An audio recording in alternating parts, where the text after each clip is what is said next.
I'm Emily Weirts from Troop 1176, and this is my lighting design for the community theater production of Mary Poppins. Mary Poppins is about a wealthy family in Edwardian England who are experiencing tension between their relationships when a magical nanny appears to mend their family through her powers. The major themes in the show are the power of imagination, family bonding, and following dreams.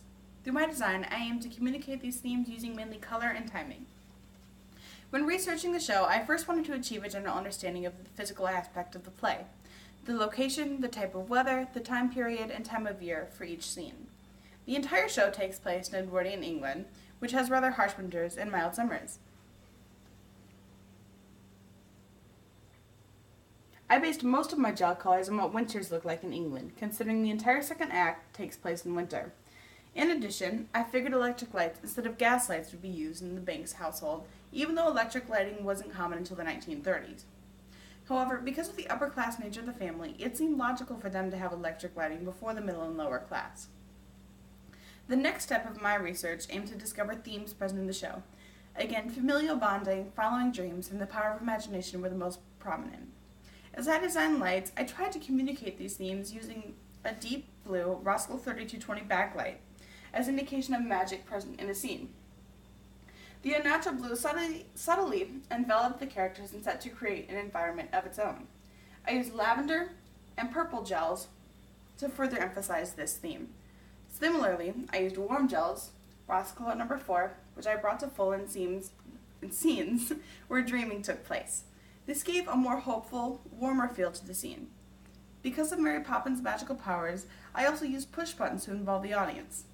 Whenever Mary snaps her fingers, I synced house lights to flash to distract the audience from whatever stage magic might have had to happen at that moment, and to imply that the show did not simply end at the front of the stage. Also, isolated lighting pools were used to exhibit the theme of isolation. I connected lighting pools by adding lights whenever a connection or catharsis occurred between characters. I felt it formed a sort of bridge. Similarly, the father, George, is called into the bank at one point in the show to discuss a critical mistake he made in work. I placed him in one lighting pool and his co-workers in another to show disconnect. It's a harsh, hard, and neutral light to represent judgment in a threatening environment. Another example of a cue I created was for supercalifragilisticexpialidocious. It takes place in an imaginary shop created by the lights and a single set piece.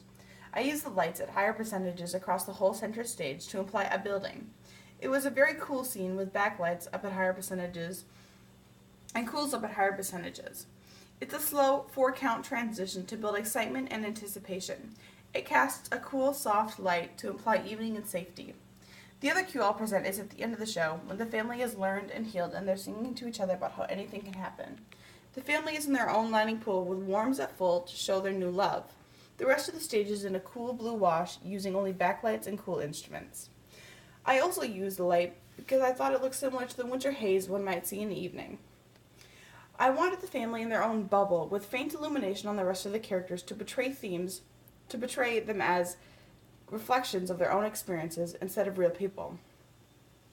Overall, when designing lights, I encountered many problems.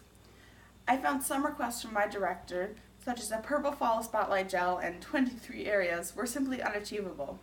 Because of the small space and limited instruments, we had to cut down on lighting areas, and the fall spot gel ended up making Mary Poppins look like an eggplant. Also, I was given a week to fully design lights, but set pieces were added last minute, such as a roof on the nursery, making it very difficult to light. In the end, we ended up adding extra lights on the deck, but it still ended up pretty dark.